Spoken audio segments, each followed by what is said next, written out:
जय हिंद मेरे प्यारे दोस्तों, आप सभी को आपके अपने हाईरेटेड कोचिंग सेंटर में स्वागत है। मैं उम्मीद करता हूं आप सभी अच्छे और बेहतरीन होंगे। दोस्त, आप सभी के लिए मैथ का बहुत से जो भी सवाल था और वह सभी द्विघाती और अलजेब्रा का सवाल सभी अच्छे तरीके से बताया। दोस्त, आज हम नए चैप्टर की ओर बढ़ रहे हैं और वह आज जो है नई सब्जेक्ट भी है और नया चैप्टर भी होगा। ठीक है, सब्जेक्ट आज स्टार्ट कर रहे हैं साइंस का। और साइंस का जो भी सब्जेक्ट है उसमें पहले हम सिलेबस लिखवा देते हैं, जिससे दोस्त सिलेबस अगर यदि आपके नज़र में रहेगा, आपके दिमाग में सेट रहेगा, तो पढ़ने में भी मजा आएगा और आप सभी उसी तरीके से अच्छे तरीके से पढ़ोगे। आखिर के दोस्त कौन से चैप्टर में क्या चीज़ पढ़ना है, अगर दोस्त सिलेबस मालूम रहेगा उस तरीके से क्वेश्चन पकड़ सकते हो और वहां से तुम सवाल बना सकते हो। इसलिए मैं दोस्त आज प्रयास करूँगा आप सभी के लिए जितना भी सिलेबस है वह सभी सिलेबस साइंस का लिखवा दूँ, जिनसे आप सभी को कहीं भी दिक्कत नहीं हो। ठीक है, और दोस्त साइंस का बेसिक नॉलेज जो भी होता है वह सभी बता दो। ठीक, चलिए स्टार्ट करते हैं और आगे बढ़ते हैं। ठीक है दोस्त, देखो लिखना होगा साइंस सिलेबस।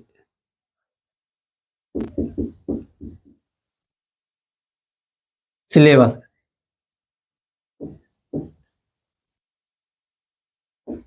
ठीक है दोस्त, साइंस सिलेबस हो गया। और साइंस सिलेबस में क्या होगा, साइंस का जो विज्ञान में, ठीक है, इसके बारे में थोड़ा हम जान लेते हैं। साइंस आखिर होता क्या है, विज्ञान। ठीक है दोस्त, विज्ञान कोई पूछे आखिर के दोस्त विज्ञान होता क्या है, तब क्या होगा। दोस्त, विज्ञान जो होता है सावधानी पूर्वक और क्रमबद्ध तरीके से किए गए ज्ञान को ही हम विज्ञान कहते हैं। ठीक है, इसका डिफिनेशन लिख लेना।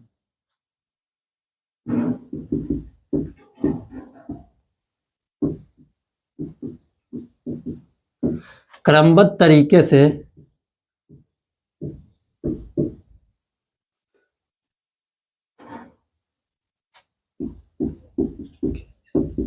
किए गए प्रयोग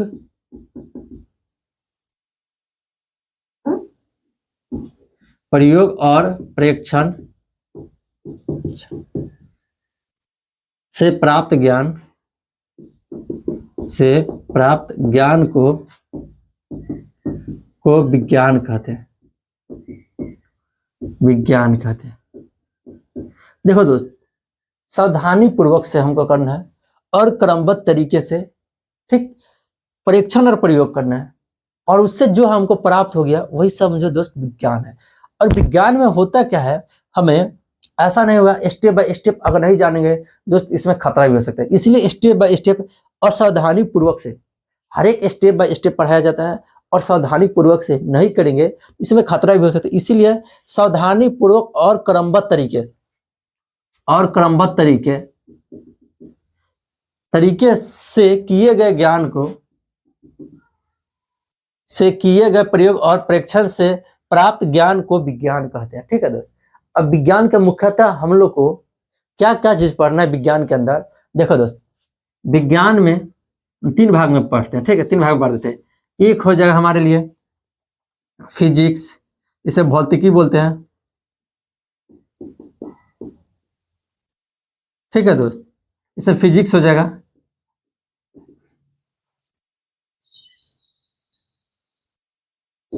ठीक है दोस्त, फिजिक्स हो जाएगा। और उसके बाद क्या होगा, फिजिक्स के बाद केमिस्ट्री होगा, जिसे रसायन बोलते हैं, शास्त्र। और इसके बाद आएगा एक हमारा हो जाएगा जीव विज्ञान। क्या होगा, जीव विज्ञान। और जीव विज्ञान के बारे में क्या जानेंगे,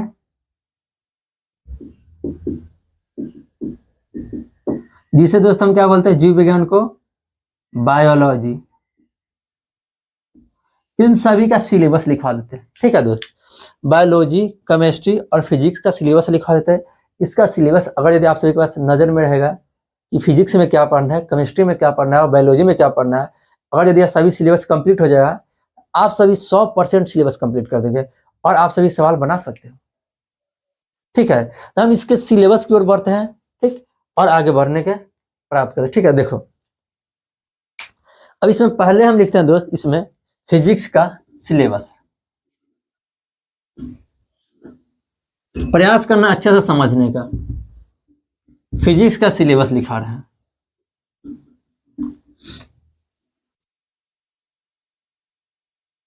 फिजिक्स का सिलेबस क्या है यहाँ ध्यान देना। फर्स्ट में आएगा फिजिक्स,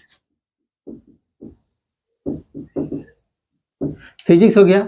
और इसका भौतिक जो बोलते हैं भौतिक,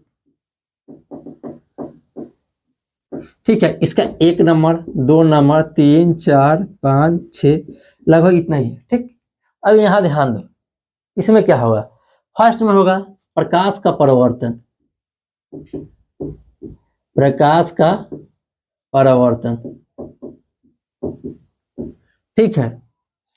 और प्रकाश के परावर्तन के बाद क्या होगा, प्रकाश का अपवर्तन, अपवर्तन।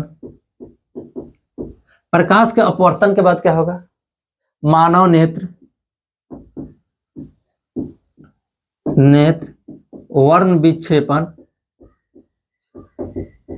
यह सभी पढ़ेंगे, अच्छे तरीके से पढ़ेंगे। यानी इन तीनों चैप्टर है ना दोस्त, यह सभी ऑप्टिक्स का है। इन सभी में प्रकाश का खेल क्या है, प्रकाश के बारे में अच्छे से समझेंगे। प्रकाश का अपवर्तन, परिवर्तन, दर्पण, लेंस, दर्पण सूत्र, या सभी के बारे में अच्छे से पढ़ेंगे। और उसके बाद आएगा, इन सभी के बाद आएगा, नेक्स्ट आएगा विद्युत धारा। विद्युत धारा दोस्त, जब विद्युत धारा के बारे में जान जाएंगे, विद्युत धारा के बारे में, उसका विद्युत धारा के साथ चुंबक का क्या प्रभाव पड़ता है। तो विद्युत धारा के साथ चुंबकीय प्रभाव नेक्स्ट चैप्टर आएगा। विद्युत धारा का चुंबकीय प्रभाव,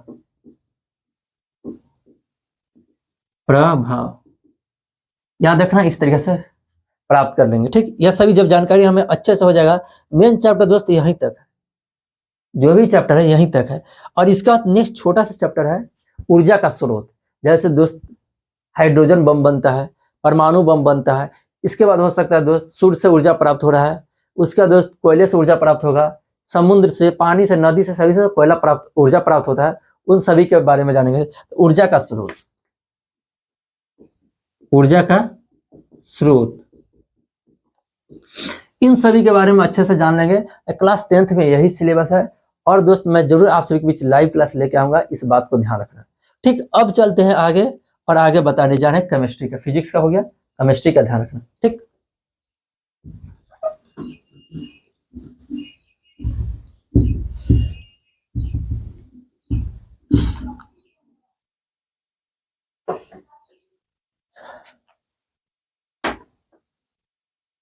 नेक्स्ट होगा शास्त्र, रसायन शास्त्र जो होता है, रसायन शास्त्र, इसमें क्या करेंगे, इसमें कैसे ज्ञान को, इसमें कैसे हम जानेंगे, ठीक है। फर्स्ट जो चैप्टर है इसका रसायन शास्त्र का, केमिस्ट्री का, इसमें होगा रासायनिक अभिक्रिया एवं समीकरण। इसको ध्यान रखना, रासायनिक अभिक्रिया कैसा होता है, कौन कौन से रासायनिक अभिक्रिया का प्रकार है, और इसका समीकरण होता है, संतुलित असंतुलित, सभी के बारे में पढ़ाएंगे, ठीक, याद रखना। और इसके बाद जो आएगा रासायनिक समीकरण, दूसरा चैप्टर क्या होता है, अम्ल, भस्म एवं क्षार एवं दोस्त लवण।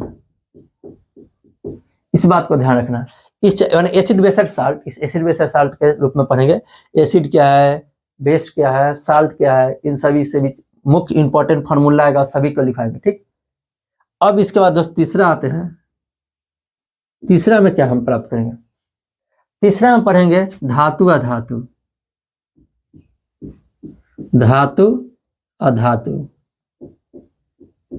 यह सही हो जाए। तीसरा के बाद चौथा होगा, ठीक। धातु अधातु जैसे ही पढ़ लेंगे, तीसरा के बाद चौथा में आएंगे।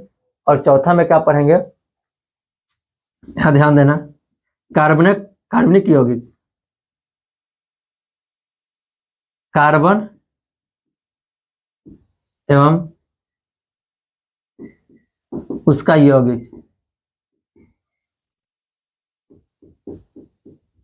यह चैप्टर है, यह सभी को बेहतरीन तरीके से पढ़ाएंगे।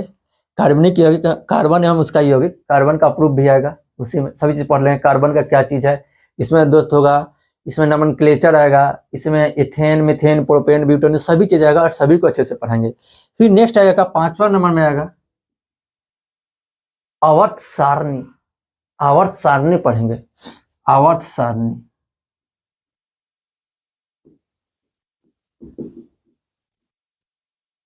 सारणी सभी को अच्छे से पढ़ाएंगे दोस्त। आवर्त सारणी, प्रयोगिक टेबल, तत्वों का वर्गीकरण, इसी में दोस्त आता है तत्वों का वर्गीकरण। तत्व का वर्गीकरण,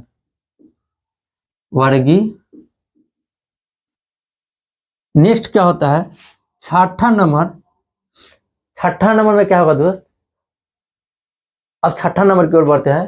तो हमारा प्राकृतिक संसाधन है, उसे पढ़ेंगे। पर्यावरण, प्राकृतिक संसाधन,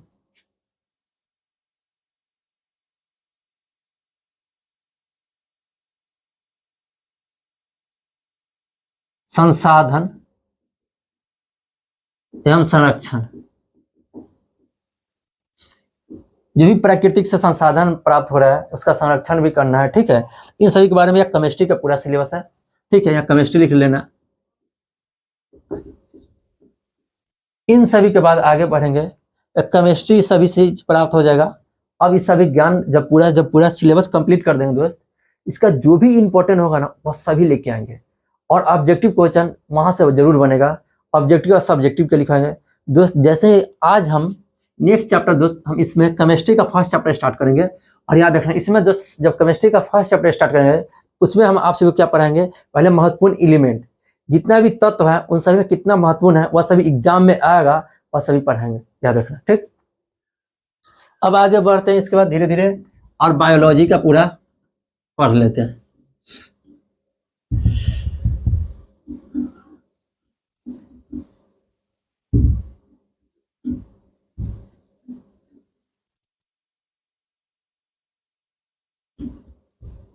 अब आगे बढ़ते हैं और इसका नेक्स्ट है क्या, बायोलॉजी का जितना भी सिलेबस वह सभी जान लेते हैं। बायोलॉजी,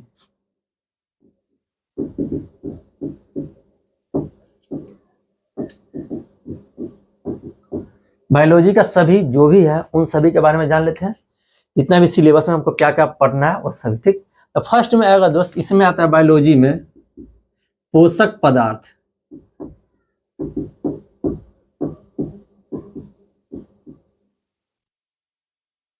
पोषण पदार्थ, जो भी पोषक होता है पोषण पदार्थ वो सभी पढ़ेंगे। और इसके बाद नेक्स्ट जाएंगे, पोषण के बाद क्या है, श्वसन।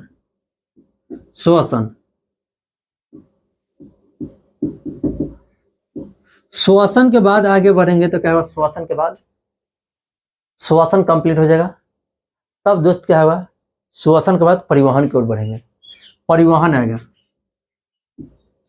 परिवहन। पोषण हो जाएगा, यानी भोजन को पाचन करना, सभी छोटी आंत बड़ी आंत इन सभी के बारे में पूरा, लीवर फेफड़ा ये सही पढ़ा देंगे। और श्वसन आएगा, श्वसन के बारे में पढ़ेंगे, फेफड़ा के बारे में। और उसके बाद परिवहन आएगा, परिवहन में दोस्त सभी रक्त ब्लड ये सही पढ़ा देंगे। और उसके बाद नेक्स्ट चैप्टर आएगा आपका चौथा नंबर, उत्सर्जन। उत्सर्जन, उत्सर्जन के बारे में पढ़ेंगे, जिनसे दोस्त उत्सर्जित करता है, किडनी के बारे में इसमें पढ़ेंगे, न्यूरॉन नेफ्रॉन के बारे में पढ़ेंगे, ठीक है। और इसके बाद आएगा पांचवा नंबर, समन्वय एवं नियंत्रण। यह सभी कंप्लीट हो जाएगा, समन्वय एवं नियंत्रण। तो छठा चैप्टर दोस्त है और बहुत ही महत्वपूर्ण चैप्टर है, जो आप सभी पढ़ते हो उस तरीके से नहीं पढ़ते हो, और प्रयास करेंगे हम अच्छा से पढ़ें दोस्त। छठा चैप्टर, ठीक है। छठा चैप्टर है जनन, इसे रिप्रोडक्शन बोलते हैं, ठीक। छठा चैप्टर। और छठा के बाद सातवां चैप्टर आता है आनुवांशिकता।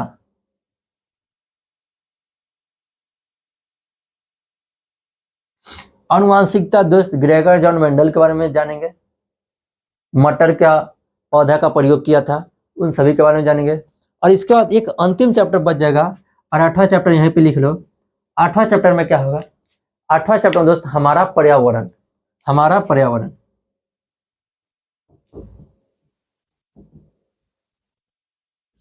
इन सभी को बारीकी से और बहुत ही बेहतरीन तरीके से पढ़ेंगे, और प्रयास करेंगे कि आप सभी को बहुत ही अच्छे तरीके से पढ़ाएं दोस्त। अगर यदि पसंद है या सभी सिलेबस क्लास 10th के लिए महत्वपूर्ण है। इससे जहां भी हो वहां शेयर कर देना। दोस्त सपोर्ट करना, जिन समय आप सभी के लिए बहुत जल्द लाइव क्लास लेके आ रहा हूँ। ठीक दोस्त, यह 17-18 तारीख से लाइव आएगा। मैं जरूर आप सभी के बीच आके बता दूंगा कौन सा चैप्टर कहाँ से स्टार्ट होगा। और यदि आप सभी पढ़ना चाहते हो तो जरूर सब्सक्राइब कर लेना और इसे दोस्तों के पास शेयर कर देना, जिससे वह सभी के बीच जानकारी हो जाए। दोस्त आज इतना ही रखते हैं, फिर मिलेंगे न्यू वीडियो में। आज के लिए इतना ही, ओके।